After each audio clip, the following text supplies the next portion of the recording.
Thank you for that warm introduction, and it's a great pleasure as always to be back at the Cambridge Union and to be debating alongside my friends, comrades, colleagues, and against such distinguished opponents from the world of British diplomacy, British journalism, and a fine example of current British academia. All three distinguished men in their field, three wise men, they should have come in cloaks.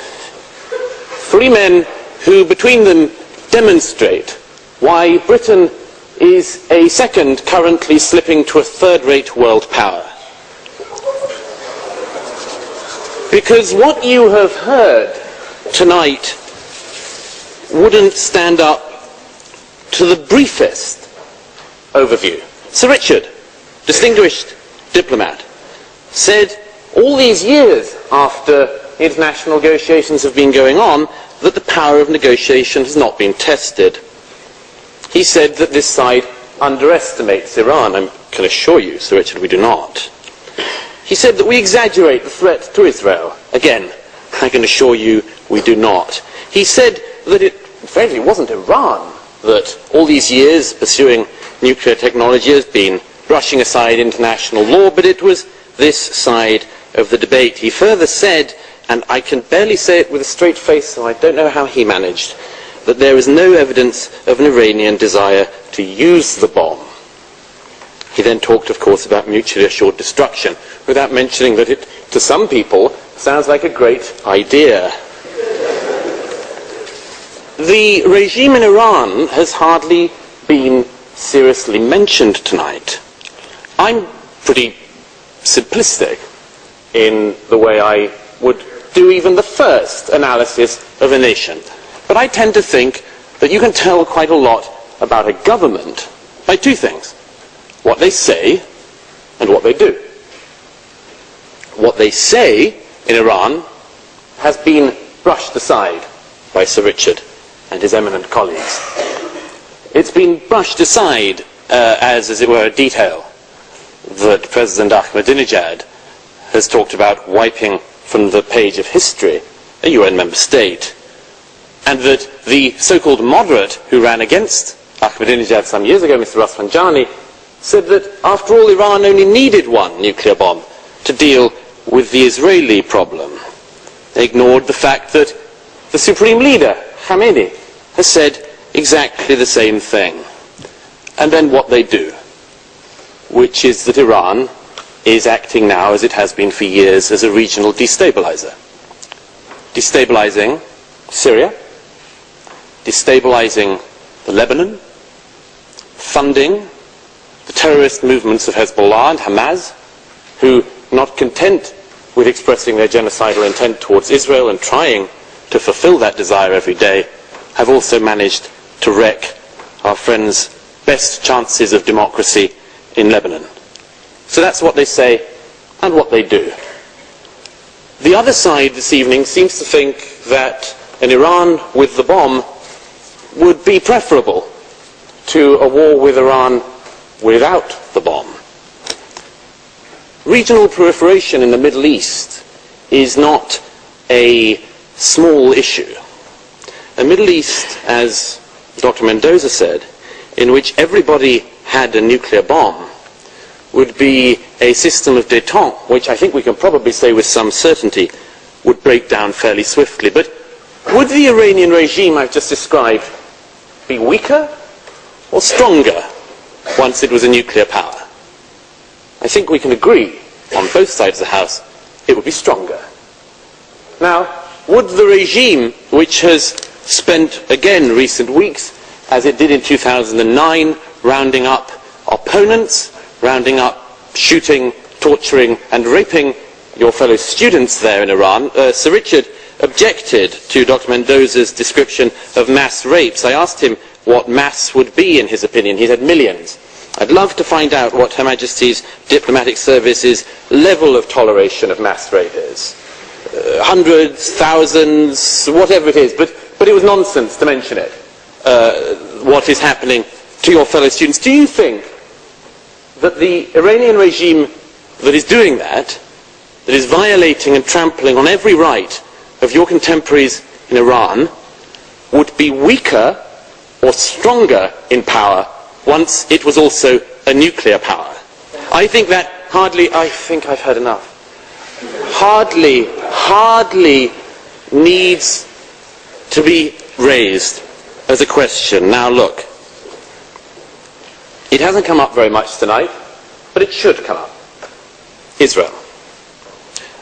This notion that this House would rather have a nuclear Iran than war, and the support I think I've already sensed for our opponents here tonight, suggests to me, and it would to many other people, that we are very grateful that this House doesn't have a say in whether or not Iran will become a nuclear power. And what's more, very grateful that Britain, and I hate to say this in front of a diplomat, but Britain has itself absolutely no way of stopping this. This is a theoretical question raised by theoreticians in an abstract manner, because it doesn't matter to you. And perhaps it shouldn't. Perhaps it shouldn't matter at all. But I will not leave this debate tonight without mentioning the people it matters to most, which is the people of the country that successive leaders in Iran have said they will erase from the page of time. Leaders who deny the last Holocaust whilst saying they want the next. I was speaking to a friend of mine just yesterday, whose father was a Holocaust survivor, and he said to his father one thing before he died: what one lesson would you take from the Holocaust? And he said, I take this lesson: when someone says they want to annihilate you, believe them. Don't think they're joking. Don't think they don't mean it. The Israeli people have reason not to want or need you and your opinions on their future. In 1973, when Israel, 6 years after the previous attempt to annihilate it as a state by its neighbours, once again saw its neighbours' armies amassing on the borders, the Israeli government wanted to strike preemptively to stop that war. They didn't. They didn't, among other things, because they knew that if they did strike preemptively, America would not provide them with any munitions. Kissinger said this himself afterwards. So they waited, and they were attacked, as they knew they would be, and they lost many good people. But they were then able to retaliate. They were then able to push those armies out of Israel. But, and this is a crucial thing to remember, the American planes were not allowed to land and refuel, bringing supplies to that country when it was on the brink of being ended. Were not allowed to land in any European country, even to refuel. When Israel was about to be ended, you couldn't even stop a plane for a couple of hours on European soil, because the Europeans cared more about the oil deals they were doing with Arabs than they did about the future of that state. Since October 1973, not a single Israeli has thought seriously that when they were about to be annihilated, you or any Europeans would lift a finger, and they knew you wouldn't. And they were right to know you wouldn't. And you wouldn't.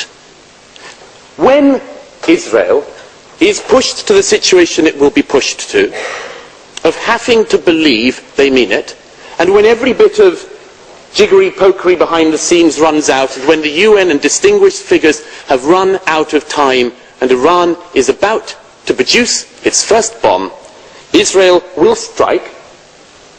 Every single country, including this one, people from our elegant diplomatic service, people from America, everyone will condemn Israel. Everyone in the Middle East will condemn Israel. And they will go back to their homes and they will say in private, thank God for Israel. The Saudis, the Bahrainis, the Egyptians, the Libyans, the Lebanese, everybody will say thank God they did it, because nobody else would. The proposition being put before you tonight is that you have a choice between war and an Iran with the bomb. You have a choice, as has been said before, between war and dishonour. You'll choose dishonour this evening and you'll get war.